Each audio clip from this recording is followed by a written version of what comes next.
हाय, good morning. Good morning. आइए हम लोग पढ़ेंगे लेक्चर नंबर 8। ठीक है, तो 1 to 7 तक हो चुका है। आई होप सो आप देख चुके होंगे। अगर नहीं देखे हैं तो थोड़ा आप बैक साइड में जाएं, जा करके उसे देखें।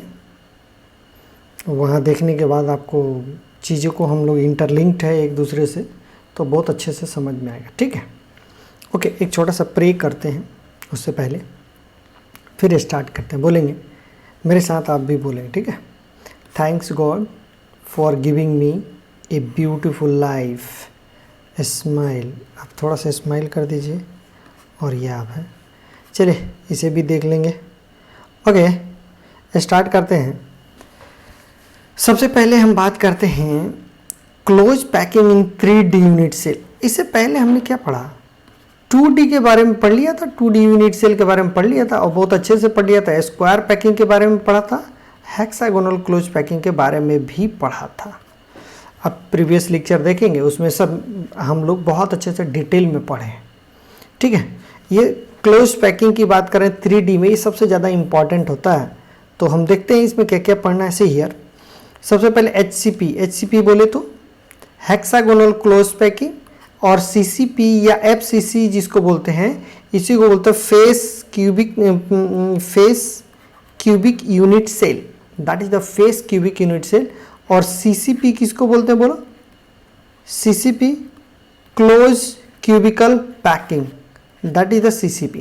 ठीक है, ओके।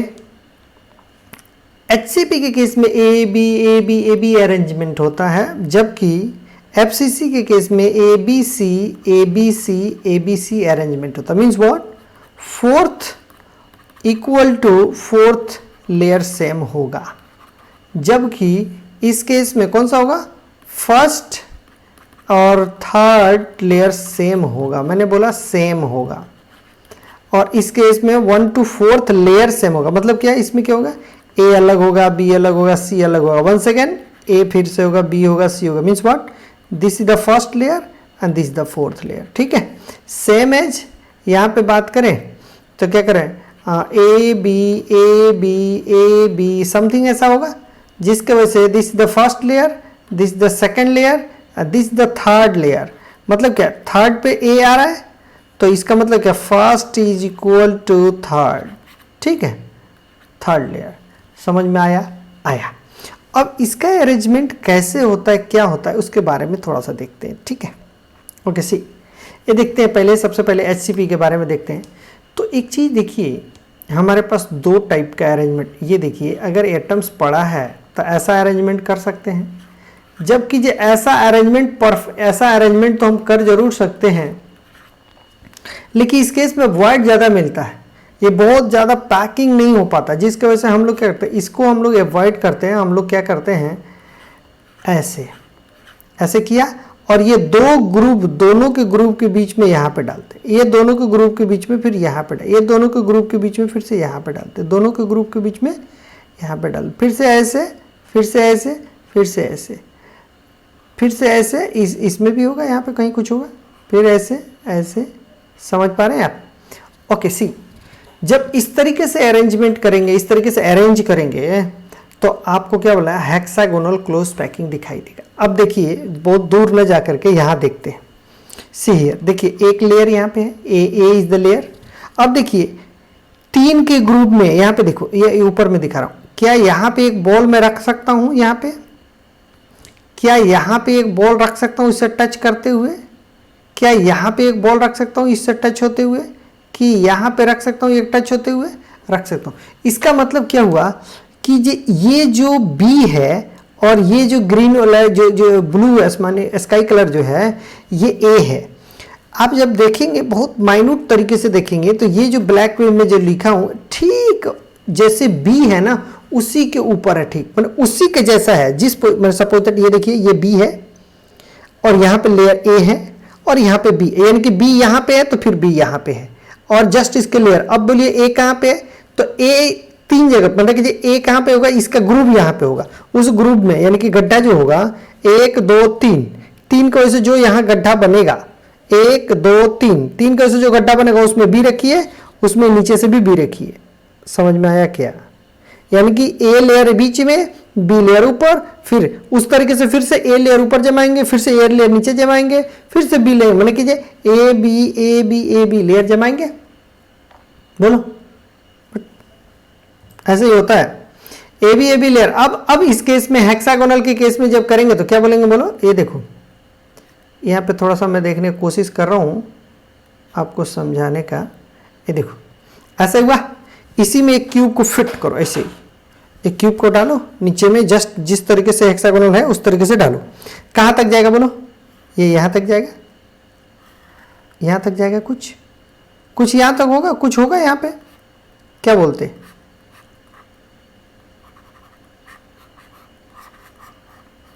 यस और नो? मतलब क्या समझ में आया कि नीचे वाला फर्श पे, ये नीचे वाला ठीक फर्श, अब देखो यहाँ पे एक वाला है, ये इसी को बोलते हैं, एक फेस सेंटर पे दिखाई दे रहा है, ये वाला फेस सेंटर पे दिखाई दे रहा है, तो इसको फेस सेंटर, इसका मतलब नीचे वाला में भी कोई ना कोई फेस सेंटर पे होगा, एक होगा। और बीचों बीच लेयर में क्या मिलता है? बी मिलता है।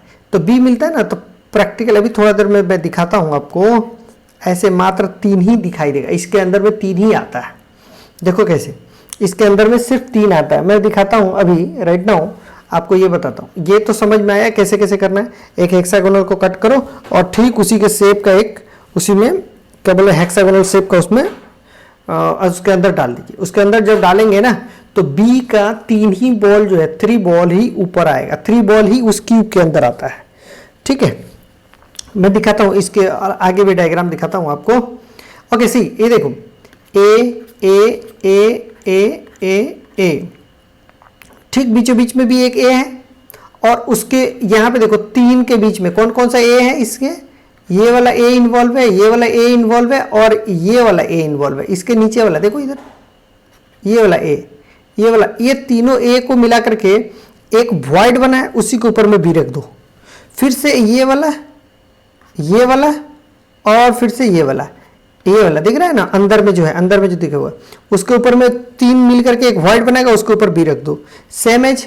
तो इस तरीके से अरेंजमेंट हो जाएगा, ये वाला अरेंजमेंट हो जाएगा। ए लेयर हो गया, एक ऊपर में बी लेयर बैठा दिया। फिर से अब जब बहुत बड़े लेयर होते हैं तो जब फिर से लेयर जब बैठाएंगे तो देखो यहाँ पे एक ग्रुप बैठा है, तो यहाँ पे एक ए टाइप का एक बॉल बैठा दूं, यहाँ पे ए टाइप का एक बॉल बैठा दूं यहाँ पे, तो कैसा हो गया? जैसे पीछे में ए है उसी टाइप के एक ए ऊपर से बैठा दिया। मैं नहीं समझा? मैंने क्या कहा, जो नीचे में एक ए टाइप का लेयर बैठा हुआ है, उसके ऊपर में बी टाइप का लेयर बैठा है। अब बी के वजह से जो ग्रुप बन रहा है, जो गड्ढा बन रहा है, क्या उसमें ए को फिट, उसमें ए को रख दूं मैं? घर में आप देखिएगा, बॉल रखिएगा तो जब बॉल को सजाइएगा तो बॉल के ऊपर बॉल रखते हैं क्या? वो तो लुढ़क जाएगा। क्या करेंगे? बॉल, ढेर सारा बॉल सजा दिए, देखिए कहाँ कहाँ गड्ढा, वहीं पे बॉल रख देंगे। तो जहां पे गड्ढा होगा वहां पे चलो एक लेयर पहले नीचे बिछाया, उसके ऊपर में एक लेयर और बिछाया, और ढेर सारा बॉल रखो, एक लेयर और बिछाओ। तीसरा जो बॉल बिछाना होगा कहाँ बिछाएगा? फिर से ऊपर वाला की वजह से जो गड्ढा होगा उसमें बिछा दो। तो वो कैसा होगा? वो ए बी नीचे वाला जो है ना उसके पैरेलल हो जाएगा, जहां पे नीचे होगा उसी के जस्ट पैरेलल होगा। ठीक है, ओके। तो उस तरीके से हमारे पास क्या मिलेगा? ए बी मिलेगा। ठीक है, अब देखिए मैंने क्या बताया था, ये यहाँ से हेक्सागोनल एक कट करो, और हेक्सागोनल ये देखो यहाँ से हेक्सागोनल होता है, ये वाला फेस सेंटर हो जाएगा, और यहाँ से कहीं पेनेट्रेट करेगा, कुछ ऐसा होगा, कुछ ऐसा होगा। ठीक है, ऐसा कुछ होगा, उसके अंदर जब डालेंगे तो ऐसा कुछ मिलेगा। देखिए कैसे होता है। ये स्ट्रक्चर को बनाने की ज़रूरत नहीं है, इसको बना सकते हैं आप, इसको बना सकते हैं आप समझने के लिए, अन्यथा बहुत ज़्यादा जरूरत नहीं। सी हियर, ये देखो उसी को ये बड़ा सा क्यूब रख दिया, यहाँ पे बड़ा सा क्यूब। ठीक है, अब देखो इसके पहले इसके बात कर लेते हैं। देखो इधर ये ए लेयर है, ये बी लेयर है। ठीक है, ये ए लेयर, ये बी लेयर, ये डॉट डॉट डॉट वाला जो है ए लेयर है, ये जो है वो कौन सा है? बी लेयर है। इसके ऊपर में एक अब जो बैठाएंगे, तो यहाँ देखो मैं बैठा रहा हूँ यहाँ पे, ये जो डॉट डॉट डॉट डॉट जो मैं बैठा रहा हूं, क्या ये ए के ऊपर आएगा? बोलो, ठीक ए के ऊपर आएगा? नहीं आएगा, क्योंकि जो ये ग्रुप है ना, इसके वजह से यहाँ पे गड्ढा है ना, तो उसके ऊपर में, यानी कि हमको क्या मिल रहा है? अरेंजमेंट ए बी मिल रहा है क्या? यस और नो? ए बी अरेंजमेंट मिल रहा है। अगर इसकी बात कर ले, इसकी बात कर ले, लो ये वाला ए है, ये वाला भी ए है और ये वाला भी ए है, ये डॉट डॉट वाला। अब कहता है ओ इसमें तो पूरी तरह से आप देख नहीं पाएंगे, तो मैं आपको दिखाने के लिए क्या कर रहा हूँ, इसके लिए लो, इसके लिए देखो ये डॉट डॉट है, मैं ये डॉट डॉट है, ये वाला डॉट डॉट है, ये वाला नीचे वाला डॉट डॉट है, ये वाला डॉट डॉट है और ये वाला डॉट डॉट है, ऐसे मान लिया। और ये वाला कहाँ गया भाई, ये वाला जो है रेड वाला कलर यहाँ पे आ गया, ठीक है, ठीक है। तो ये इसके ऊपर में क्या ए बी लेयर हो गया, ए बी लेयर हो गया। तीसरा जो बॉल बैठाएंगे वो कौन सा जगह पे बैठाएंगे, ये देखो यहाँ पे बैठाना पड़ेगा, क्योंकि रेड वाला की वजह से जो ग्रुप बना है, ये रेड और ये रेड की वजह से गड्ढा यही तो बना है, तो वहीं पे तो रखेंगे। तो ठीक देखिए नीचे वाला बॉल के पैरेलल ऊपर में हो रहा है, नहीं हो रहा है, बोलो हो रहा है। जब हो रहा है इसका मतलब क्या हुआ, ये कौन सा पैकिंग है, A B type of packing. इसके आगे भी मैं एक और डायग्राम दिखाता हूँ, ये सब डायग्राम आपको समझाने के लिए बताया गया है ताकि ये सी है। देखो अगर यहीं से यहाँ से, अभी तो दिखाई नहीं दे रहा, यहाँ से कुछ हेक्सागोनल कुछ होता, कुछ ऐसा होता, मैं मान लेता हूँ ये हेक्सागोनल होता, ऐसे ऐसे जब लेके जाओगे ना तो वन सेकेंड यहाँ पे ऐसा होगा हेक्सागोनल, ठीक है।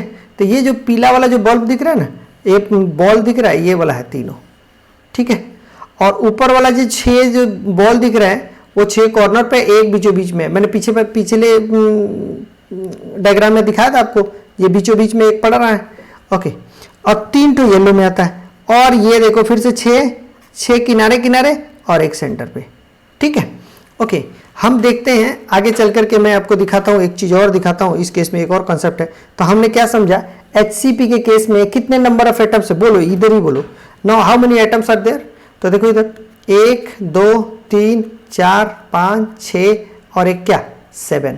Total effective number of atom नहीं पूछा, टोटल नंबर ऑफ एटम कितने इन्वॉल्व में, तो ये ऊपर में 7 तो नीचे में भी 7 होंगे, तो 7 और प्लस 7 कितने होंगे बोलो 14, प्लस इधर 3 तो कितना हो गया total 3, that is equal to 17। 17 number of atom involve है, इफेक्टिव नंबर ऑफ एटम नहीं है, इफेक्टिव नंबर ऑफ एटम नहीं है। अब पूछता हूं एक चीज, देखो what's the effective number of atom, बोलो क्या होगा। अब देखो यहाँ पे एक यहां से भी हेक्सागोनल होगा, कहीं यहां पे कहीं होगा, एक यहां से भी कुछ होगा, ये वाला भी इफेक्टिव, ये वाला भी होगा, तो कितना हुआ 1 2 3 मिला, तो 3 तो एक लेयर में हुआ ही, उसके बाद से 3 इसके जस्ट ऊपर में भी होगा। तो ये देखो ये एक स्फेयर है, तो स्फेयर तो ऐसे होता साहब, एक स्फेयर ऐसे है ना, तो इसका अगर यहां से बात करें तो ये हाफ पोर्शन 3 के अंदर चला गया, 3 हेक्सागोनल क्यूब है उसके अंदर चला गया, और ये हाफ पोर्शन ऊपर वाला के साथ चला गया। तो हम तो ये जो बनाए हैं वो बहुत सारे होते हैं ना, यहाँ पे भी होंगे, ऐसा नहीं है जो वहीं पे है, यहाँ पे भी है, कहीं यहाँ पे भी होंगे, कुछ ऐसा कुछ होगा, कुछ यहाँ पे भी होगा, यहाँ पे भी होगा, देखो यहाँ पे भी कुछ होगा, ऐसा कुछ होगा, यहाँ पे भी होगा, यहाँ पे भी होगा, कुछ होगा, चारों तरफ है। मतलब क्या, एक एटम कितने से सराउंडेड है, बोलो एक एटम कितने से सराउंडेड है, 3 तो ये 1 2 3, 3 इसके ऊपर भी होंगे। इसका मतलब ऐसे हम लोग रिप्रेजेंट करते हैं, ऐसे देखो, ऐसे करके, और इसका रिप्रेजेंटेशन ऐसे ऐसे और ऐसे, और फिर से इसी के पैरेलल में ऐसे ऐसे और ऐसे। इसको इसलिए बोलते हैं ताकि जो 3 नीचे वाले और 3 ऊपर वाले, तो 6 इस तरीके से रिप्रेजेंट किया जाता है जी, 6 इस टाइप से है 6 क्यूब में।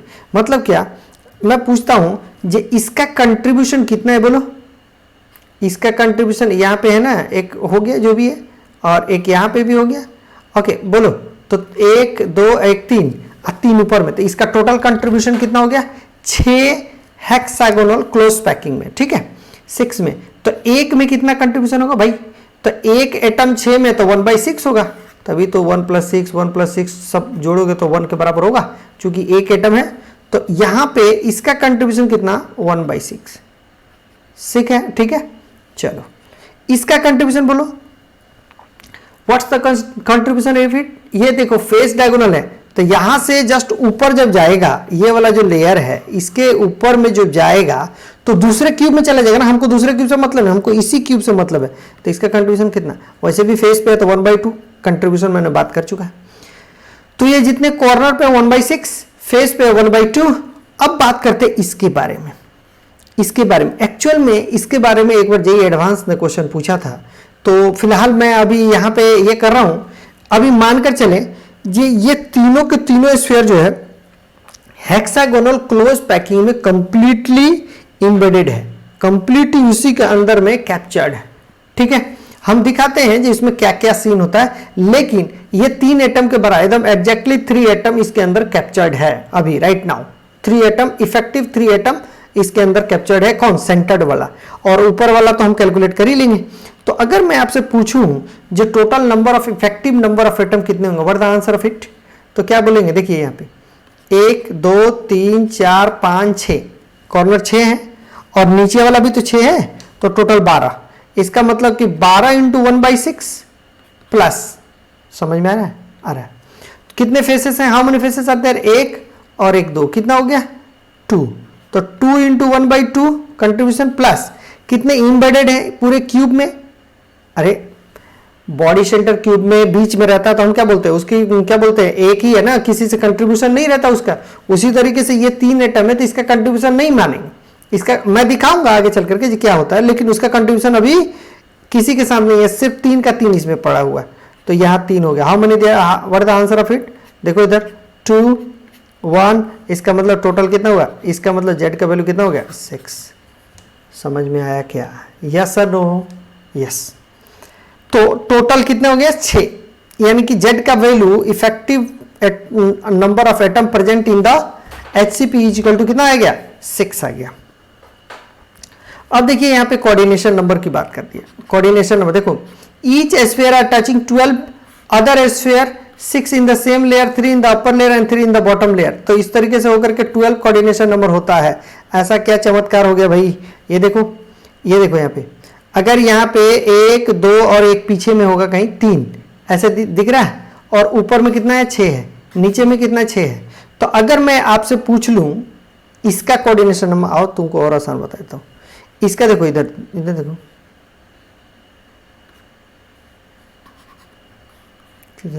हाँ एक सी हियर, इसका कोऑर्डिनेशन नंबर बताना इसका। तो क्या बोलेंगे 1 2 3 4, वेर इज इट, 5 6 से कनेक्टेड है क्या, है। जब अभी मैं क्यूब दिखाया था तो ये रेड वाला जो था, ये रेड वाला टच होगा, 3 ही टच होगा, ये देखो ये 3 ही टच होता है। इस बीच वाला जो है ना, ये बीच वाला, उससे ये तीनों येलो वाला जो है ना वो टच में है। ये देखो ये जो सेंटर के जो है ना, सेंटर ये और ये तीनों टच में है, ठीक है। तो अब यहीं से देखो, ये भी टच में है, ये भी टच में, ये भी टच में, ये भी टच में, ये भी टच में, ये भी टच में है ना, और नीचे से ये तीनों टच में है नीचे से, और ऊपर वाला जो क्यूब होगा उससे भी 3 टच होगा। तो क्या कहता है, जिस सेम लेयर में कितना हो गया 6, नीचे से ये 3 लेयर टच, नीचे से ये 3 लेयर टच किया, ऐसे ही ऊपर से भी 3 लेयर टच करेगा। तो क्या बोलता है 6 + 3 + 3 and that is equal to 12। यही क्वेश्चन, यही चीजें तो बोला है, उसमें तो कुछ बात बोला नहीं था। समझ में आया क्या, यही चीजें लिखा हुआ है यहाँ पे, देखो इधर क्या लिखा हुआ, 12 टोटल से तो लिखा क्या था 6 इन द सेम प्लेन, एक ही प्लेन में, और 3 इन द अपर लेयर, ऊपर वाला लेयर से 3 येलो, और 3 in the bottom, 3 bottom layer से। तो टोटल कितने होंगे, व्हाट दैट 12। समझ में आया okay. Number of atom per unit cell, ये देखो टोटल नंबर ऑफ एटम पूछा है, number of atom per unit cell, ये इफेक्टिव नंबर नहीं पूछा है, नंबर ऑफ एटम पूछा है। तो क्या बोला गया है, टोटल 12 कॉर्नर पे है, क्योंकि जो ऊपर में 6 नीचे में भी 6, तो 12 कॉर्नर पे है, 2 फेस सेंटर पे है, तो 2 फेस सेंटर पे कितना हो गया 12 + 2 14, और 3 कहां पे भैया, inside of the unit cell. तो क्या लिखा है 3 atoms at within the unit cell, within the unit cell. What the answer of it, 17 atom. It's not a effective number of atom. These are the number of atom in a unit cell. Number of atom मैंने बोले तो थोड़ा सा आपको ये confusion होगा, मैं वहाँ पे थोड़ा सा आप चेंज कर सकते हैं। क्या टोटल नंबर ऑफ एटम नहीं, हाँ आप कर सकते हैं total number of atoms participate in unit cell, ऐसा लिख सकते हैं। Total number of atom participate in unit cell, कितने नंबर ऑफ एटम पार्टिसिपेट कर रहे हैं यूनिट सेल में, तो आपको कितना बताना पड़ेगा, 17 बताना पड़ेगा, क्योंकि ये जेड इज द, हमेशा हम क्या मानते हैं, Z is the effective number of atom. तो इसमें थोड़ा सा आप कंफ्यूज हो जाएंगे, इसलिए आप वहाँ पे वो लाइन को चेंज करके लिख लीजिएगा टोटल नंबर इन्वॉल्व या टोटल नंबर पार्टिसिपेट, कुछ भी लिख लीजिए, total number involve in the unit cell, in the HCP unit cell, ऐसा लिख दीजिए, तो टोटल 17, राइट। अब देखते हैं यहाँ पे, देखिए वही चीजें लिखा हुआ जो हमने समझा दिया। देखिए atom present at the corner is shared by 6 unit cell, वो भैया सी बात है 6 यूनिट सेल, क्यों, क्योंकि जो एक तो हेक्सागोनल ये था, एक हेक्सागोनल ये है, एक से हेक्सागोनल ये है, तो 3 तो यहीं पे है और 3 ऊपर में भी होगा, एक यहाँ एक यहाँ एक यहाँ 3 होगा, और यहीं पे कहीं सेंटर पे, यहाँ पे किसी कॉर्नर पे, और ये तीनों के सेंटर पे हो जाएगा वो, तो किसी कॉर्नर पे यहाँ प्रेजेंट है, तो वही चीजें लिखा हुआ है यहाँ पे, ये 6 यूनिट सेल से, यानी कि 3 सेम लेयर पे और 3 अपर लेयर में, 6 यूनिट सेल, हैंस कंट्रीब्यूशन 1/6 हो गया। एट फेस सेंटर में शेयर करता है बाई 2 यूनिट सेल में, क्या लिखा हुआ, centred shared by 2 unit cell, hence its contribution 1/2, क्योंकि ये एक हेक्सागोनल और उसके ऊपर में जस्ट उसके ऊपर में दूसरा हेक्सागोनल होगा, इसके ऊपर में दूसरा होगा, इसके ऊपर में दूसरा होगा, तो इसके ये हेक्सागोनल है, इसका अगर फेस पे अगर कोई एटम है तो ऊपर से एक आया, तो ये और ये यही दोनों टच कर रहे हैं, यही दोनों का कंट्रीब्यूशन है, एक नीचे वाला हाफ और ऊपर वाला हाफ, तो 1/2। एंड क्या लिखा हुआ, within unit cell have contribution is 1, मतलब क्या, जो यूनिट सेल के अंदर जो पड़ा है उसकी कंट्रीब्यूशन 1 है, तो कितने हैं, 3 एटम है, तो उसका कंट्रीब्यूशन 3 हो जाएगा, 3 हो जाएगा, 1/2 नहीं होगा, 1/4 नहीं होगा, और कुछ भी नहीं होगा, एक का कंट्रीब्यूशन 1 है तो 3 एटम है तो 3 हो जाएगा। तो यहां से हम निकाल भी चुके हैं 12 कॉर्नर पे into 1/6 plus 2 face centre into 1/2 plus 3 within the unit cell into 1 and that is equal to 6, ये बात किया। अब यहां पे सबसे ज्यादा इंपॉर्टेंट है, ये एडवांस में पूछा था, क्या पूछा है, ये 3 एटम्स ऑफ लेयर बी, कौन सा layer, B layer, B layer कौन सा है, येलो वाला, दिखा देता हूं यहाँ पे, ये वाला येलो वाला को बी लेयर मानो, ये वाला बी लेयर है, राइट।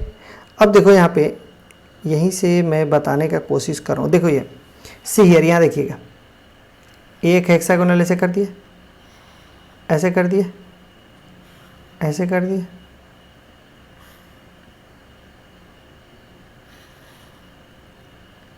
कुछ समझ में आ रहा है, आ रहा होगा। सी हियर देखो, इधर बहुत अच्छे से समझो, ये देखो कुछ पार्ट ये वाला क्यूब के बाहर चला गया, ये वाला देखो, ये कुछ पार्ट क्यूब के बाहर चला गया, ये देखो ये वाला कुछ पार्ट क्यूब के बाहर चला गया, चला गया। उसी तरीके से जितने पार्ट ये बाहर गया है उतने ही पार्ट जब यहां पे कोई स्फीयर रखोगे ना, ऐसे यहां पे भी तो होगा, उस तरीके से यहां पे भी तो कोई स्फीयर होगा, उसी तरीके से यहां पे भी तो कोई ऐसा स्फीयर होगा भाई। अब देखो ये इसके क्यूब के अंदर आ गया, ये किसका ये पार्ट है, ये दूसरे यूनिट सेल का पार्ट है, ये दूसरे यूनिट सेल का पार्ट है, और उसका जो है एटम जो है इसके अंदर में इतना ही पार्टिसिपेट दिया, इसका एटम इतना ही पार्टिसिपेट किया। ये देखो जितना ये बाहर गया, ये बाहर जा रहा है, ये भी बाहर जा रहा है, और ये भी बाहर जा रहा है, ठीक है। तो ये कहां जा रहा है भाई, अंदर आ रहा है मेरे, ये उतना ही पोर्शन जितना बाहर जा रहा है उतना ही अंदर आ रहा है, ये उतना ही पोर्शन जितना बाहर जा रहा है उतना अंदर है। तो क्या फाइनल रिजल्टेंट क्या मिला, जो हम क्या बोलेंगे, ये बी और ये बी कंप्लीटली जितना इसका पोर्शन बाहर जा रहा है उतना ही पोर्शन हमारे पास दूसरे क्यूब से, दूसरे HCP क्यूब से उतना ही पोर्शन मेरे अंदर, मेरे हेक्सागोनल क्लोज पैकिंग के अंदर आ रहा है। तो मैंने क्या बताया कि ये तब इस तरीके से हम क्या बात करें, इफेक्टिव नंबर ऑफ एटम जो है बी का कंप्लीटली एम्बेडेड है, यानी कि 3 के बराबर है, समझ में आया क्या? बोलो। हाँ, यही जेईई एडवांस ने क्या पूछा है, देखो इधर नोट में क्या बोला है, देखो 3 atom of layer B are not completely, यही क्वेश्चन पूछा था क्या, केवल पूछा था क्वेश्चन में क्या, जो कंप्लीटली एम्बेडेड होता है क्या? नो, उसमें कुछ पोर्शन कट जाता है, लेकिन दूसरे हेक्सागोनल क्लोज पैकिंग की वजह से उसका कुछ पोर्शन अंदर आ जाता है।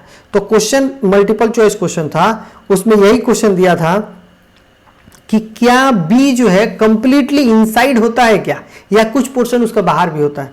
तो वो आंसर था जो कुछ पोर्शन उसका बाहर भी होता है। तो वहीं पे देखिए क्या पूछा है, बी एटम ऑफ लेयर, क्या लिखा हुआ, 3 atom of layer B are not completely enclose in 1 unit cell, completely enclose नहीं होता है, ठीक है। अब this second part, some part of this atom goes into other unit cell, दूसरे यूनिट सेल में जाता है, दूसरे यूनिट सेल्स, ऐसे ऐसे हो रहा है, दूसरे यूनिट सेल्स, बट यहां पे लिखा but exactly equal part comes inside from the other unit cell, दूसरे यूनिट सेल से एग्जैक्ट इक्वल पार्ट अंदर भी आता है। So we can assume 100% contribution, ठीक है। यही क्वेश्चन पूछा था कि जो HCP के केस में जो एम्बेडेड होता है, यानी कि 3 एटम जो होता है, क्या वो कंप्लीटली इनसाइड होता है क्या? तो हमारा आंसर था नो। हम इफेक्टिव नंबर ऑफ एटम जो होगा वो कंप्लीटली होगा 3 होगा, लेकिन उसमें जो क्वेश्चन का ऑप्शन जो दिया था वो ऐसा नहीं दिया था, वो पूछ ही रहा था ये क्या वो कंप्लीटली इनसाइड है क्या? नहीं, क्योंकि जो कुछ पोर्शन उसका कट रहा था, तीनों स्फीयर था, इसका थोड़ा कुछ, इसका थोड़ा कुछ, इसका थोड़ा कुछ, ऐसे कट रहा था, ठीक है। लेकिन इधर से कुछ आ रहा था, इधर से कुछ आ रहा था, इधर से कुछ आ रहा था, तो जिसको वजह से फाइनल रिजल्टेंट क्या हो जाएगा? 3 के बराबर, ठीक है। चलो नेक्स्ट, अब देखिए यही डिफरेंट टाइप का स्ट्रक्चर में ड्रॉ करके दिखाया हूं मैं आपको। इस ये कुछ ऐसा कुछ है नहीं, केवल आपको ड्रॉ किया हुआ इमेजिन करने की बात है। यहाँ पे देखो ना, फिर से एक बार दिखाता हूँ। ये देखिए पिंक कलर का ये नीचे दिख रहा है, कुछ कट रहा है कि नहीं कट रहा है? ये देखो ये पिंक कलर का कुछ कट रहा है कि नहीं कट रहा है? ये देखो पिंक कलर का कुछ कट रहा है कि नहीं कट रहा है? अब आप कहेंगे सर ये एटम जो है अलग अलग क्यों दिखाया गया? ऐसा तो नहीं होता है। अगर ऐसा होगा तो इसके लिए कोऑर्डिनेशन नंबर 12 तो नहीं होगा। तो वो आपको समझाने के लिए वो बताया गया है जो थोड़ा सा अलग अलग ताकि आपको दिखे, वो सब के सब टच में है। अगर टच में नहीं होता तो कोऑर्डिनेशन नंबर कितना हो जाएगा भाई? कोऑर्डिनेशन नंबर तो इसके लिए तो कम ही होगा ना, इसके लिए नहीं हो पाएगा, क्योंकि ये तो 6 के 6 लेयर सेम लेयर में होना चाहिए, मस्ट बी देयर होगा ना, तभी तो हो पाएगा ना। ओके, अगर नहीं होता तो कितना कोऑर्डिनेशन नंबर होता? तो पिंक कलर का 3 नीचे में और ऊपर से 3 तो 6 हो जाता कोऑर्डिनेशन नंबर। क्योंकि ये वाला 6 के 6 हो, उसे टच में नहीं है तो नहीं होता, तो ये तो गलत है। वो चीज़ें आपको दिखाया गया है ताकि आप देखो, आपको समझ में आए। सी, अब देखिए इसी को ये रिप्रेजेंट किया गया, इस फॉर्म में रिप्रेजेंट किया गया। यहाँ पे थोड़ा थोड़ा दिखाया भी गया, देखो ये वाला पोर्शन जो है, ये वाला पोर्शन जो है अलग है, ये वाला देखो थोड़ा पोर्शन अलग है, इसमें से भी थोड़ा पोर्शन अलग है, 3 डायमेंशनल है, और चीज दिख नहीं रहा है, लेकिन इसमें से भी थोड़ा सा पोर्शन दूसरे क्यूब में जा रहा है। अब बस उसी का बात है, यहाँ पे देख लीजिए ये वाला क्यूब बना दिया गया, ये हेक्सागोनल बना दिया गया है, हेक्सागोनल बना दिया गया, ये 3 इनसाइड में होता है और इस तरीके से आ जाता है ये वाला, ऐसा कुछ होगा। अब देखो ऐसा कुछ होगा, 3 हो जाएगा, इसके लिए ये वाला स्ट्रक्चर बन जाएगा और उसी को कट कर देते हैं जस्ट पूरे क्यूब। ये तो हमको नहीं पता है कितने लाखों हेक्सागोनल क्यूब एक साथ होंगे, उसमें से सारे क्यूब कटा के एक क्यूब को निकालो। जब एक क्यूब को निकालेंगे ना तो ये वाला दिखेगा, इतना पोर्शन, यानी कि कितना 1/6 पोर्शन ये आ गया, एक कॉर्नर का, दूसरे कॉर्नर का 1/6, ये कितना है 1/2, ये कंप्लीटली 1 के बराबर हो जाएगा, ये 1/6 हो जाएगा। इसके बीच में एक नीचे में होगा बेस में, वो 1/2 का कंट्रीब्यूशन होगा, ठीक है। तो इसको कट करके पूरा, चूंकि ये जो स्फीयर कॉर्नर पे जो स्फीयर पड़ा है वो तो हमारा क्यूब का पूरा पार्ट नहीं है, तो जितना पार्ट है उसको काट दिया गया, काट करके इस तरीके से कट करके ऐसे दिखाया गया, ठीक है। समझ गए? समझ गए। अब देखिए ए बी के केस में वही बता रहा था मैं, ये देखो लेयर डॉट लेयर 1 है, रेड वाला लेयर 2 है, और ये देखो ये ब्लू वाला रेड 3 है। देखो क्या हो रहा है, डॉट रेड 1, सॉरी डॉट वाला लेयर 1, रेड वाला यहाँ पे जो दिख रहा है, रेड वाला क्या हो गया भाई, रेड वाला कौन सा लेयर है, लेयर 2। चलो तो रेड वाला लेयर 2, ये वाला रेड वाला भी लेयर 2 है और ये वाला भी रेड 2 है। अब कह रहा है जो ऊपर से रखेंगे हम रेड 2, जो लेयर 2 है उसको ऊपर में रखेंगे, तो देखिए ये ब्लू वाला रखा गया, दीज आर द लेयर 3 है, ये ब्लू वाला रखा, तो ये ब्लू वाला देखो यहां से ध्यान से देखो, क्या डॉट डॉट को कवर नहीं कर दिया, ये ब्लू वाला लेयर को डॉट डॉट, ये ब्लू वाला लेयर जो है डॉट डॉट को कवर नहीं कर दिया, क्योंकि डॉट डॉट नहीं दिखाई दे रहा है ना। इसका मतलब क्या हुआ, जैसा ए है वैसा ही ऊपर से सी नंबर रखा गया, यानी कि ए बी टाइप का है। समझ पाए? बोलो थोड़ा थोड़ा, सब समझ गए? बट समझ, फिर से समझाऊं? चलो एक बार और। ये देखिए डॉट डॉट जो है, डॉट डॉट लेयर ए है, रेड वाला लेयर बी है। अब हम कहां रखें भाई? तो अब इसी स्ट्रक्चर में देखो ना, अगर ब्लू वाला जो स्फीयर है उसको जब रखेंगे तो ठीक ए वाला के ऊपर एकदम मिरर इमेज बन जा रहा है। इसका मतलब क्या, ए बना बी बना, फिर ए हुआ फिर बी होगा, फिर ए होगा फिर बी होगा, ऐसे ही तो होगा। यस सर, ठीक है। चलो नेक्स्ट, अब देखते हैं वॉल्यूम। ये देखिए क्या लिखा हुआ, volume of atom present in unit cell. कितने नंबर ऑफ एटम प्रेजेंट है भाई साहब? 6। तो क्या लिखा हुआ, number of atom per unit cell into volume of 1 unit. तो टोटल नंबर ऑफ एटम कितने प्रेजेंट है? 6 into 4/3 pi r cube. That's the volume of unit cell नहीं है, it's a volume of atoms. ठीक है, क्योंकि जो उसके अंदर तो वॉइड भी तो है, तो volume of atoms equal to क्या हो जाएगा, 8 पाई आर क्यूब हो जाएगा। अब देखते हैं, अब बात करते हैं, वॉल्यूम तो हमको मिल गया भाई एटम का, क्योंकि अब हम जाएंगे एफिशिएंसी के ऊपर, तो हम volume of the atom divided by volume of the unit cell into 100 करते हैं तो एफिशिएंसी निकलता, उसी के लिए ये कर रहे हैं। अब बात करते हैं volume of unit cell. Unit cell का वॉल्यूम क्या होगा? तो हमारे पास ये आप जानते हैं, ये देख लो, यहाँ पे दिखा देता हूँ, ये देखिए, इसी का हमको निकालना है। ये वाला हाइट अगर किसी भी तरह से निकल जाए, देखिए पिछले क्लास में 2D के केस जब मैं पढ़ाया था तो ये इक्विलेटरल ट्रायंगल था, हेक्सागोनल के लिए केस था, तो these are the equilateral triangle. तो इसका एरिया मैंने निकाल करके दिखाया था आपको, ये इस बेस का एरिया क्या होगा, राइट। अगर इस बेस का एरिया मुझे पता है, किसी भी तरीके से ये हाइट पता चल जाए तो क्या हो जाएगा, बेस इंटू हाइट बराबर क्या हो जाता है, बोलो वॉल्यूम नहीं होता है क्या? तो बेस इंटू हाइट बराबर वॉल्यूम पता चल जाएगा। तो हम बेस के बारे में निकाल चुके हैं, फिर भी मैं दिखाऊंगा अभी जो बेस कैसे निकाले थे। तो बेस तो हम निकाल चुके हैं, अब किसी भी तरह से हाइट निकाल ले तो काम बन जाएगा।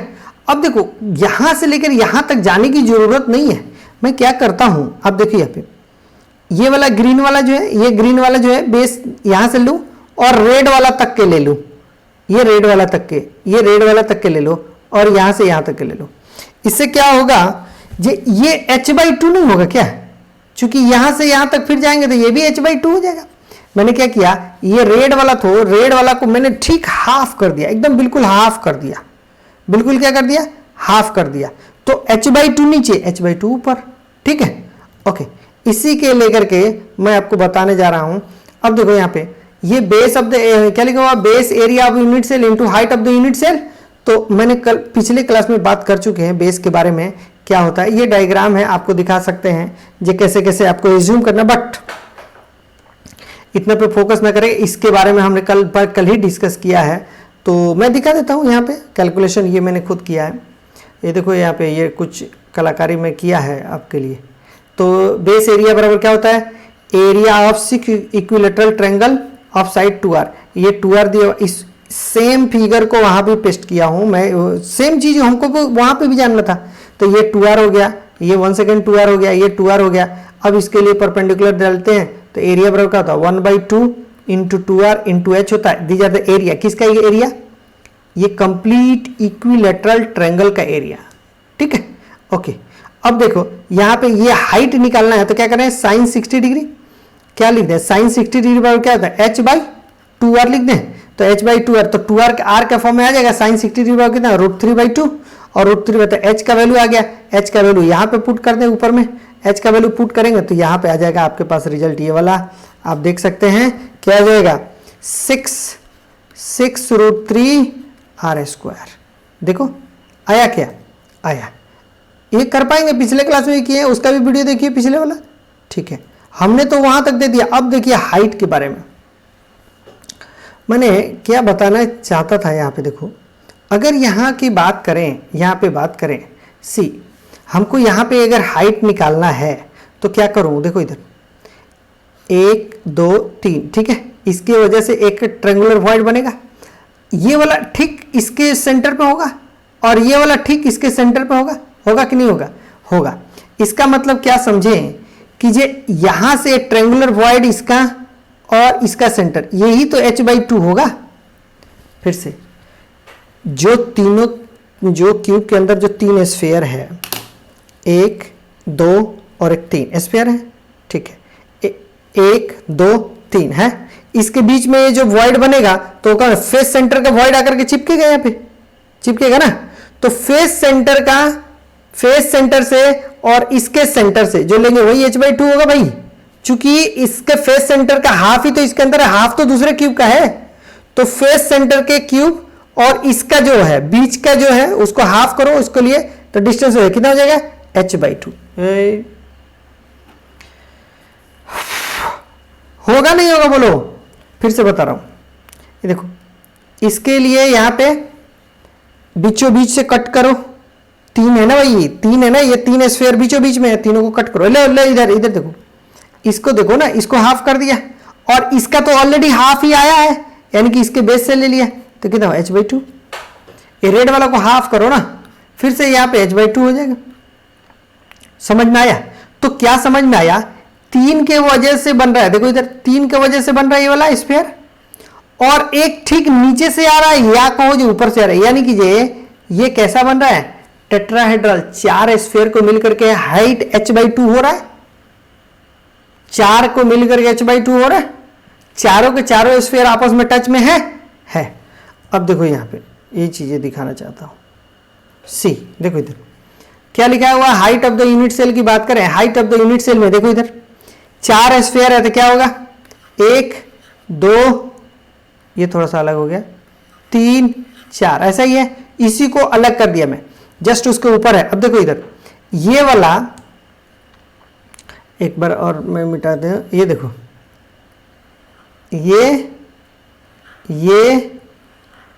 ये ऐसा है,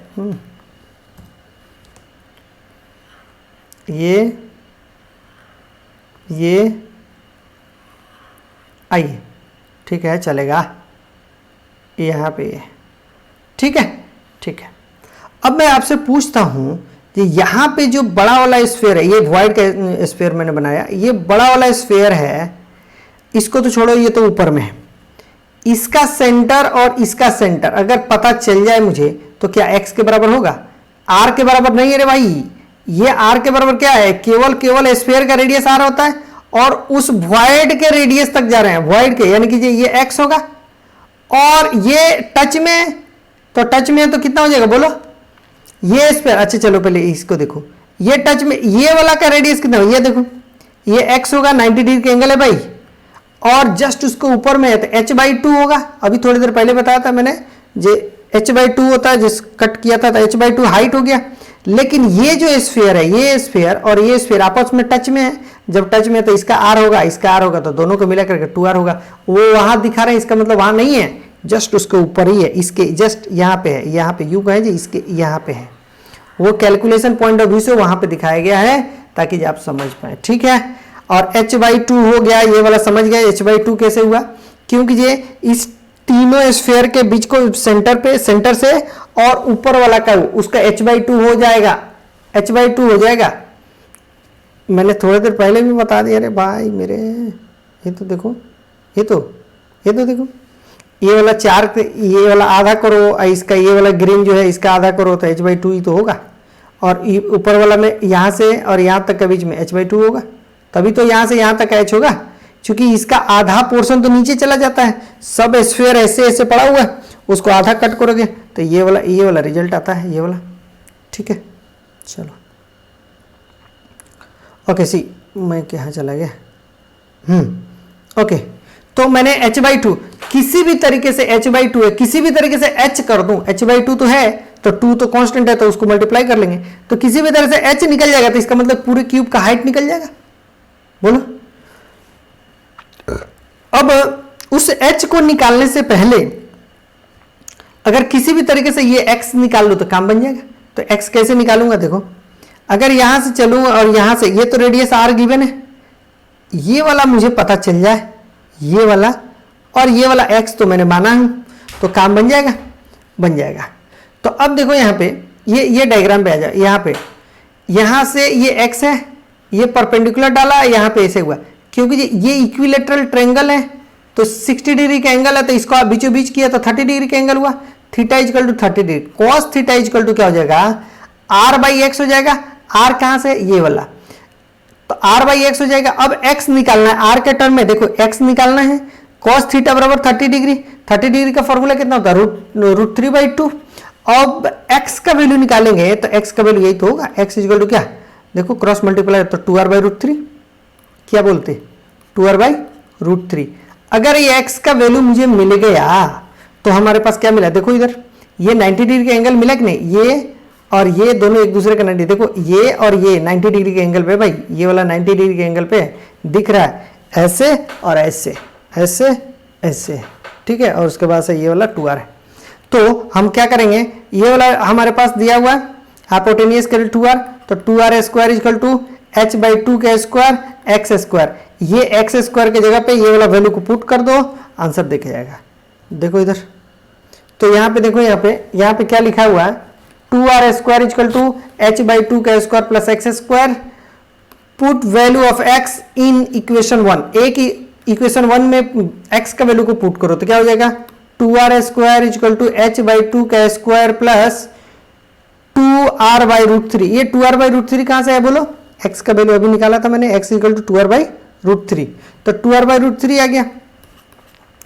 तो 2r बता h का वैल्यू कितना आ जाएगा बोलो, इसी को कहीं कहीं पे ऐसे लिखता है भाई 4r/2/3, यही बात है, कुछ रॉकेट साइंस नहीं है। इसी r को इसके साथ मिला दिया, इसके साथ मिला दिया और इसको कर दिया, ठीक है।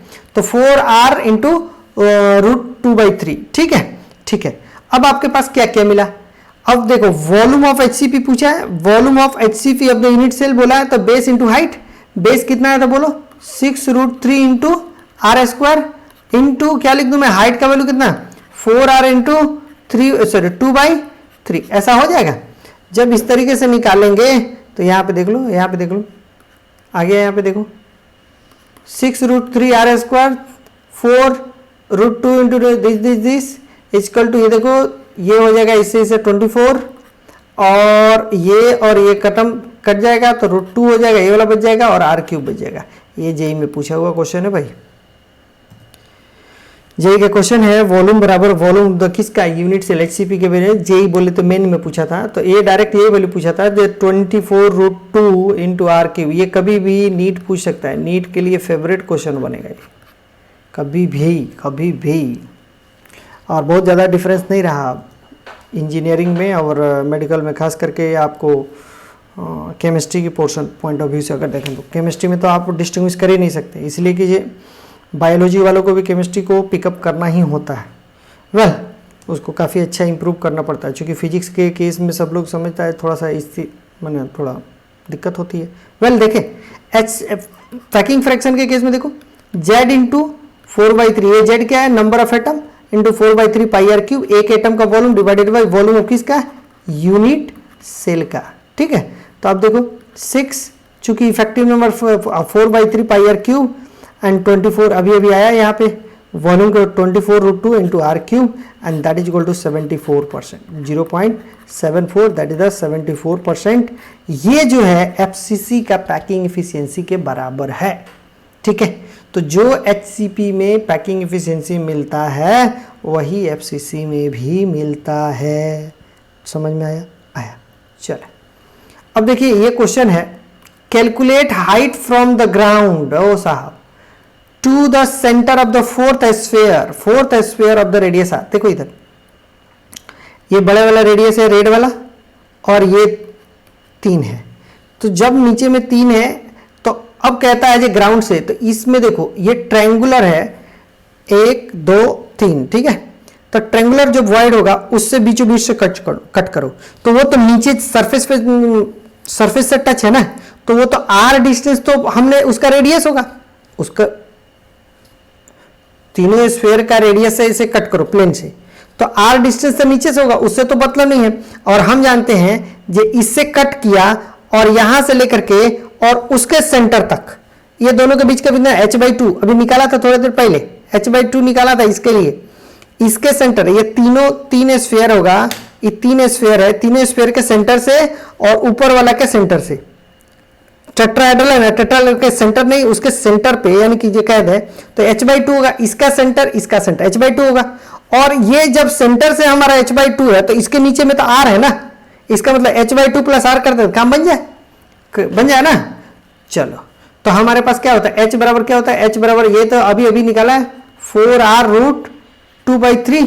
अगर बाई 2 करना है तो क्या, बाई 2 करना है तो बाई 2 यहां करना पड़ेगा, तो कितना हो जाएगा 2r हो जाएगा, दे देखो 2r ये हो जाएगा 2r√2/3 ये आ गया। अब कहता हाइट फ्रॉम द ग्राउंड, तो कितना हो जाएगा भाई 2r√2/3 प्लस क्या ले r लिख दे तो आ जाएगा आंसर। यस और नो बोलो, हाँ या ना बोलिए, यस। नेक्स्ट, अब देखिए इस क्वेश्चन में क्या लिखा हुआ है, you have gained 6 identical sphere of radius r, आपको 6 आइडेंटिकल स्फीयर दिया गया है। Calculate maximum number of octa tetra triangular square planar void which can be formed in separate arrangement. आपके पास टोटल कितने दिए हुए हैं, 6 स्फीयर दिए हैं, बोलता है जी इसके लिए अरेंज करो जो कौन कौन से वॉइड आप बना सकते हैं। तो मैं अभी छोटा सा बता दूं, मैं अभी वॉइड पता नहीं हूं, लेकिन ये क्वेश्चन कहाँ से, ये क्वेश्चन यहाँ पे आ गया, इस क्वेश्चन को मैं उठा करके आगे ही ले चलूँगा, ठीक है।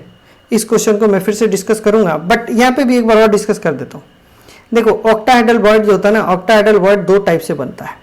एक होता है 4 स्फीयर को मिला के ऐसे ऐसे कर दे, एक स्फीयर इसके ऊपर एक स्फीयर उसके नीचे से रखते हैं, ठीक है, तो ये भी ऑक्टाहेड्रल वॉइड बनता है। एक होता है क्या, ऐसे ऐसे और ऐसे अरेंजमेंट कर दे, एक यहाँ सॉरी यहाँ पे 1 2 3 ऐसे, एक यहाँ पे एक यहाँ पे एक यहाँ पे, और यहाँ पे जो बन रहा है ना that is also called the octahedral void. मैं अभी बताऊंगा इससे आगे में ऑक्टाहेड्रल वॉइड, फिर से 1 सेकेंड मैं वहाँ पे बताऊंगा। टोटल हमारे पास कितने बॉल हैं, 6, तो देखिए इसमें भी 6 का अरेंजमेंट होगा, इसमें भी 6 का, तो ऑक्टाहेड्रल वॉइड या तो इससे बनेगा या तो इससे बनाएंगे। ऐसा नहीं कि जो 2 हम मान लेंगे, नहीं, हमारे पास 6 ही है, किस तरीके से अरेंज करें, एक ही वॉइड बन रहा है तो एक ऑक्टाहेड्रल वॉइड बनेगा। अब यहाँ पे देखिए टेट्राहेड्रल वॉइड की बात करें तो टेट्राहेड्रल वॉइड हम जानते हैं, टेट्राहेड्रल में कार्बन के लिए टेट्राहेड्रल शेप होता है, ऐसे बनता है, तो 4 तो स्फीयर हमको चाहिए ही चाहिए, और 2 स्फीयर हमको कोई काम का है क्या, कोई काम का नहीं है। इसलिए काम का नहीं है क्योंकि ये देखो 1 2 3 ऐसा हो गया, एक ऊपर में बॉल रख दो, एक नीचे में बॉल रख दो, तो टोटल कितने बॉल हो गए, 5। एक बॉल आपके पास ऐसे खाली रह गया, total number of tetrahedral void कितने बने, तो 2। देखो कैसे 1 2 3 स्फीयर हो गया, और इसके ऊपर में रख देंगे ना तो इस चारों की वजह से जो बनेगा ना उसको एक टेट्राहेड्रल वॉइड बोलते हैं। और पीछे से एक बॉल रख दें तो उस पीछे से जब एक बॉल रखेंगे तो वहां नीचे में भी तो एक वॉइड बनता होगा, तो एक ऊपर में वॉइड बनता है, एक नीचे लेयर से बनता है, एक निचला लेयर नीचे वाला बॉल से बनता है, एक ऊपर वाला बॉल की वजह से बनता है, तो 2 वॉइड बनता है। जब टेट्राहेड्रल वॉइड बताऊंगा तो और अच्छे से फिर से हम एक्सप्लेन करेंगे इस चीजों को। तो 1 second, tetrahedral void. Triangular void की बात करें तो क्या हो जाएगा बोलो, ट्राइंगुलर 3 के वजह से होता है, तो 1 2 3 ऐसे बैठा दो, और ऐसे ऐसे ऐसे, देखो इधर 1 2 3 इसके वजह से यहाँ पे मिलेगा, 1 2 3 इसके वजह से यहाँ पे मिलेगा, और एक और मिलेगा, अरे कुछ गलत लिख दिया, ओ यहाँ पे एक मिलता है, एक यहाँ पे मिलता है, देख लो यहाँ पे मैं खुद अरेंज करके रखा है, 1 2 3 तो यहाँ पे एक वॉइड मिला, 1 2 3 तो यहाँ पे एक वॉइड मिला, एक यहाँ पे मिला, एक यहाँ पे मिला, टोटल कितना मिल गया, 4 वॉइड, ठीक है। तो ट्राइंगुलर है, 3 स्फीयर को मिलाने से जितने वॉइड बनते हैं वैसे। अब कहेंगे आप जो सर इसको ऐसे अरेंज कर दे तो, ऐसे अरेंज कर दे तो, बिल्कुल एक दूसरे के नीचे में अरेंज कर दो तो बोलो कितना हो जाएगा, 1 2 3, ठीक है, 1 2 3। तो अब ये जो है ना स्क्वायर प्लेनर, यानी कि ये क्या होता है, स्क्वायर प्लेनर वॉइड हो गया, 4 के वजह से बन रहा है, देखो इधर 4 के वजह से बन रहा है, तो इसलिए ये 2 ही बनेगा। और ट्राइएंगुलर जो होता है 3 स्फीयर को मिलने से बनता है, तो इस तरीके से अरेंज करेंगे तो कभी बनेगा ही नहीं ट्राइएंगुलर, ठीक है। तो ट्राइएंगुलर मतलब 3 स्फीयर को रखना पड़ेगा। तो टोटल कितने हो गए, टोटल वॉइड कितने हुए, 4 हो गए, ठीक है। चलो नेक्स्ट बात करते हैं एफसीसी के केस में। देखिए एफसीसी के केस में हमको क्या समझना है, ए बी सी के बारे में समझना है। तो पहले लेयर ये देखो, पहला लेयर ये लिखा हुआ ए लेयर है, ग्रीन वाला बी लेयर है और सी लेयर है। थोड़ा सा आप अच्छे से विजुअलाइज करेंगे तो आपको समझ में आएगा जो वाकई क्या हो रहा है। आप बॉल को इसी तरीके से अरेंज करते हैं, मैं जिस तरीके से दिखाया आई होप सो आप समझ गए होंगे इस तरीके से। इसके अलावा और कोई बहुत बेहतर तरीका नहीं है समझाने का। जो देखिए ऐसे ऐसे होता है, ऐसे भी ये अच्छा तरीका है क्योंकि जो आप देख सकते हैं बॉल किस तरीके से अरेंज किया हुआ है। पहले एक लेयर आपने बिछा दिया ब्लैक वाला, ऊपर से ब्लू वाला और उसके ऊपर से पिंक वाला, तो तीनों लेयर को आप बिछा दिए और इस तरीके से आराम से ए बी सी लेयर बनता है। अब देखिए इसके लिए हम क्या जानना चाहते हैं हम लोग, ये देखो ए लेयर है, ए लेयर है, ए लेयर है। ये देखो मैं क्या बताना चाहता हूँ, ये ए है, ये ए है और ये वाला ए है, मैंने 3 किया। इस तीनों की वजह से जो वॉइड बनेगा ना, ये बी वाला रख रहे हैं, ठीक है, समझ पा रहे हैं। उसी तरीके से देखो ये फिर से बता रहा हूँ, ये ए है, फिर से ये वाला ए है, ये ए है और ये ए है। कुछ गलत लिख रहे क्या, नहीं सॉरी यहाँ पे नहीं, ये वाला ए है, ये ए, ये वाला ए और ये वाला ए, इसके वजह से होगा ना तो ये बी आकर बैठ जाएगा। उस तरीके से ये सी वाला भी बैठेगा। इसका मतलब क्या हुआ, जितने भी बैठे, ये देखो स्टार जितने भी बी पे लगाया सब क्या कर रहा है, सेंटर पे जो ए टाइप का जो बॉटम में एकदम नीचे में जो ए टाइप का जो लेयर बना है उसकी मदद से ले रहा है, क्योंकि जी ये और सेंटर वाला मिलकर के ये तब भी बना रहा है। अब देखिए यहां पे बनने के बाद यहां पे ऐसा नहीं है जी ए के साथ में एक स्फीयर नहीं आएगा, फिर से यहां से अब बी बैठ गया यहां पे। अब देखो ये लेयर बैठेगा, बहुत दूर होगा, ये लेयर काफी दूर होगा, काफी ज्यादा होगा। उसी तरीके से ये बी लेयर को काफी ज्यादा बैठा देंगे। अब बी लेयर की वजह से जो वॉइड बनेगा ना, बी लेयर की वजह से यहां पे देखो, यहां पे एक बी बैठा होगा पीछे नीचे में, एक बी ये, एक बी ये, एक बी ये, इसीलिए ये ऊपर से ये सी आया है। ये जो सी आया है यहाँ पे एक बी बैठा होगा, यहाँ पे बी बैठेगा और यहाँ पे ये बी बैठा है, ये बी बैठाना पड़ेगा, ये बी बैठा है, तो इस तरीके से फिर से एक वॉइड यहाँ क्रिएट होगा, तो वहाँ पे सी ला करके रख दिया। समझ पा रहे हैं? तो इस तरीके से ए बी सी पैकिंग होता है। बहुत ज़्यादा इसमें रिसर्च करने की ज़रूरत नहीं है, जो हमको पूछता है वो चीज़ें चाहिए, बट विजुअलाइज थोड़ा होना चाहिए ताकि जो आप आसानी से इसे कर सकें, यू कैन, ठीक है। चलो नेक्स्ट, अब देखिए इसमें पिक्चर तरीके से दिखाता हूँ। देखो ए है, जितना ये ए लिखा हुआ ए है और ये जो लिखा हुआ है जो बी भी लिखा हुआ है और सी भी लिखा हुआ है। तो मैं क्या बता रहा हूँ जी, ये देखिए मैं स्टार लगा रहा हूँ, बी और बी, क्या इसके वजह से सी होगा? नहीं, एक यहाँ पे भी बी होगा, इसके साथ टच करते हुए एक यहाँ पे भी, ये भी बी होगा, तभी ये सी बैठेगा। और यहाँ पे भी एक बी होगा, यहाँ पे देखो ये वाला होगा और यहाँ पे होगा, ये बी होगा। उस तरीके से ये रेड वाला को बैठाना तो फिर से यहाँ पे भी एक बी होगा, ऐसे होगा, ऐसा होगा, जिसके वजह से आप बी जब तक आगे बढ़ेगा नहीं। इसमें कुछ गड़बड़ लिख दिया क्या? नहीं, ये कैसे हो गया? ये वाला तो नहीं होता ना, यहाँ पे होगा, सी यहाँ पे तो है नहीं ना, ये होगा, ये होगा, ये रेड वाला सी है ना साहब, ये रेड वाला सी है ना, तो ये सी तभी बैठेगा जब बी और ये बी, 3 बी मिल करके एक जब वॉइड बनाएगा तो उसके ऊपर में सी बैठेगा, ठीक है। तो ये थोड़ा सा हमने आपको पिक्चर तरीके से बताया ये कैसे कैसे होता है। बस इतना ही ध्यान रखना, एकदम बॉटम वाला लेयर ए है, उसके ऊपर वाला बी है, उसके ऊपर वाला सी है, ठीक है। अब ये देखिए सी के बाद से डी बैठा दो, तो डी बैठाएंगे तो कहां बैठेंगे बोलो? डी बैठाएंगे तो ये रेड वाला के वजह से जो वॉइड मिल रहा वहीं तो बैठाएंगे, ये वाला पे बैठा देंगे। इसका मतलब क्या हुआ, जस्ट ए के टाइप का हो गया। इसका मतलब ए बी सी, फिर से ए मिल जा रहा है मुझे, इसका मतलब this is the first layer और फोर्थ लेयर दोनों ही सेम हो गया। समझ पा रहे हैं? चूंकि अब आप कहाँ बैठाएंगे, अब कहाँ बैठाएंगे, तो अब बहुत ज़्यादा हमारे पास क्रिस्टल तो नहीं है, मैं उतना तो देख नहीं पाते हैं, तो हम क्या करेंगे, ये तीनों, ये रेड वाला, ये तीनों रेड वाले की वजह से वॉइड जब बन रहा है वहीं पे बनेगा। तो अब देखिए इस वॉइड को कवर करने के लिए क्या करना पड़ेगा, मुझे ये वाला एक स्फीयर इस टाइप से लेना पड़ेगा, ए टाइप का। तो देखिए ए टाइप का, चूंकि सेम स्फीयर है ना, तो ए वाला स्फीयर एकदम जस्ट ऊपर में जब रखेंगे तो पूरा ए वाला जो नीचे वाला एकदम बिल्कुल कवर्ड हो जाएगा ना, तो कंप्लीटली कवर्ड हो जाएगा। इसका मतलब क्या हुआ, जो हमारे पास क्या मिला, A B C A B C A B C, ऐसा कर रहा है। समझ में आया? आया। चलो अब देखते हैं ए बी सी का। ये बहुत ज्यादा कलाकारी नहीं करना साहब, एक चीज मैं बता रहा हूं साफ तौर से, ये देखो इधर, यहां पे एक बिल्कुल सिंपल सी बात कर रहे हैं हम।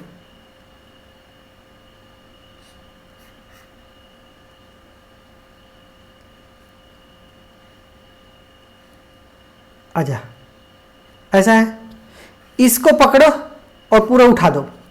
इस देखो ऐसे ऐसे ऐसे करके, देखिए एक क्यूब है, ऐसे क्यूब है, एक कॉर्नर को पकड़े ऐसे उठा दे, एक कॉर्नर, फिर से बता रहा हूँ, ये ऐसे क्यूब है, ऐसे क्यूब है, ऊपर में है, इसको थोड़ा सा ऐसे टिल्ट करो, इसका कॉर्नर आपके तरफ उधर अवे था और एक कॉर्नर इधर, इस कॉर्नर पे हाथ रखो ऐसे और ऐसे टिल्ट कर दो। ऐसे टिल्ट करोगे ना तो क्या हो जाएगा, यहाँ वाला जो टिप पे है, ये वाला जो क्यूब का है, ये वाला है, वो कंप्लीटली यहाँ पे चला जाएगा। देखो इधर, यहाँ पे ये वाला, ठीक है, ये वाला चला जाएगा।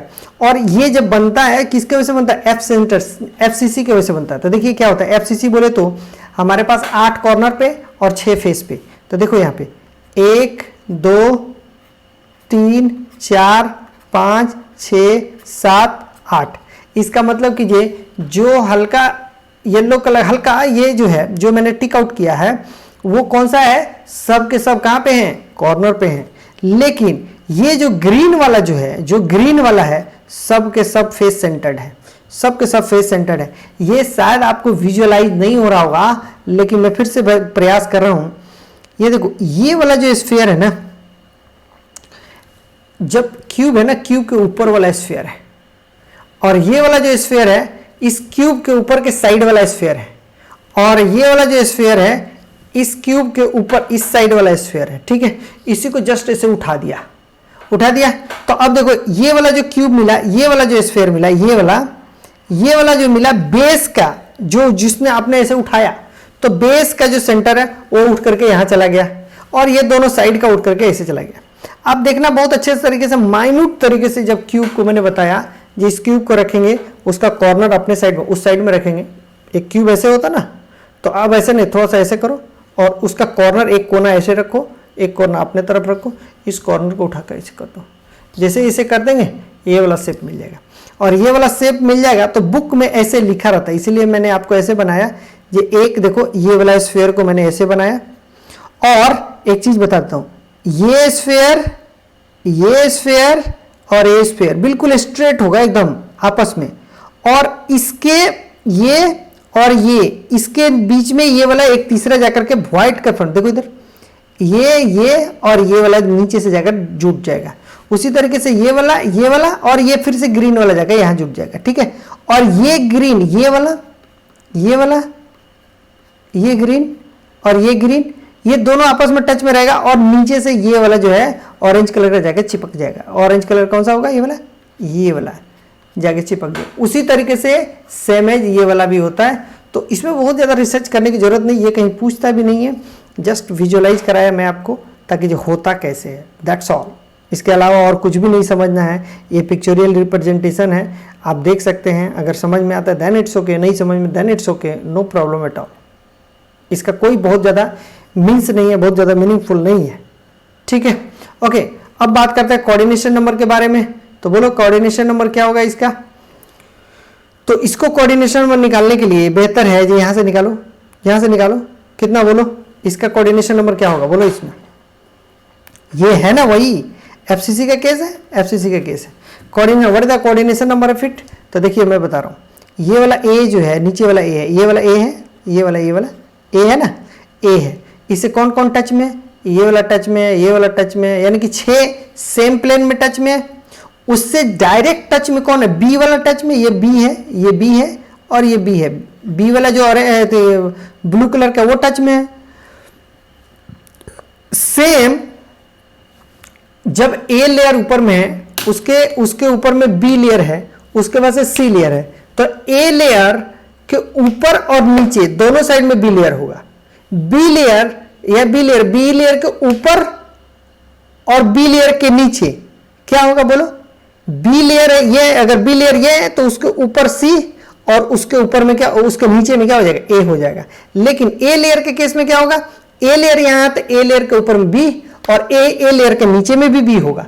क्योंकि ऊपर से नीचे जाएंगे तो ए बी सी होगा, या नीचे से ऊपर जाएंगे तो ए बी सी होगा। मींस व्हाट, ए जो है ए 2 लेयर से घिरा हुआ है, कौन कौन सा, ऊपर में भी बी, नीचे में भी बी। तो ऊपर वाला बी 3 टच है, नीचे वाला बी 3 टच है और ए वाला जो है 6 टच है।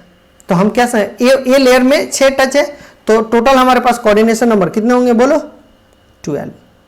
तो total coordination number what is that, coordination number is 12। Z का value 6, V of the atom is equal to Z का वैल्यू क्या होता है 4 and that is 4/3 pi r cube. ठीक है, अब वॉल्यूम ऑफ द एटम की बात करें तो वो बनता किससे, एफसीसी से। अगर एफसीसी से बनता तो हम पढ़े एफसीसी बराबर हमने बात कर चुका है भाई। एफसीसी बराबर क्या होता है, 4r इक्वल टू क्या, √2a, और √2a हो जाता है a इक्वल टू क्या होता है 4r/√2 and that is equal to 2√2 into r। अगर a मुझे पता चल गया तो हमारे पास यहाँ पे a क्यूब बैठा दें, यहाँ पे a क्यूब बैठा दें, और जब a क्यूब बैठाएंगे तो क्या हो जाएगा 2√2 इंटू r क्यूब कर दो। ये तो है, ये तो है, देख लो ये वाला r क्यूब हो गया, तो ये वाला वैल्यू आएगा क्या 16√2 इंटू r क्यूब हो जाएगा। That is the volume of किसका, यूनिट सेल। मैंने क्या बताया, it's a volume of unit cell, not a volume of atom. Volume of atom क्या है, 3rd number point volume of atom है। This are the volume of unit cell and then this is the most important, this are the efficiency. That's the efficiency. Efficiency के case में क्या हो जाए बोलो, volume of the atoms. तो कितना है देखो, 4 इंटू 4 इक्वल टू 16/3, तो 16/3 pi r cube, and volume of the unit cell equal to क्या 16√2 इंटू आर क्यूब। ठीक है, इस तरीके से कट करेंगे तो यहाँ पे बाई 1 करोगे तो ये और ये खत्म हो जाएगा, तो कितना हो जाएगा 1/3, यानी कि कितना हो जाएगा pi 3√2 into 100 and that is equal to 1 second FCC। तो हमने क्या देखा, HCP के केस में भी 74% और FCC के केस में भी 74% है। यस और नो, पैकिंग एफिशिएंसी दोनों में सिमिलर है। Oh thank you so much. Okay, thank you so much. आप देख लेंगे, इसे भी देख लेंगे, थोड़ा सा लाइक कर लेंगे, जो भी है सब्सक्राइब जो भी करना है, एज योर विश। सब कुछ अच्छा है, आप लोग पढ़ाई करते रहें, बढ़िया से पढ़ें। जो भी डाउट हो आप डाउट को कमेंट सेक्शन में डालें ताकि मैं रिप्लाई कर सकूं, मैं बता सकूं। ठीक है, ठीक है। थोड़ा सा ये लेवल, थोड़ा सा मैं जब भी पढ़ाया थोड़ा सा लेवल को उठा करके ही पढ़ाया, और मैं नहीं समझ सकता कि ये नीट के लिए बहुत टफ है, एडवांस के लिए ऐसा नहीं है। नीट और एडवांस दोनों के लिए बहुत ही अच्छा है।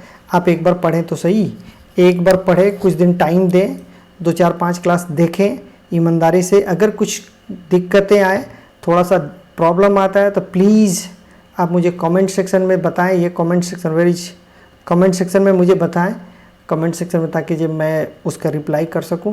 ठीक है, चलें, okay, thank you so much, thank you so much.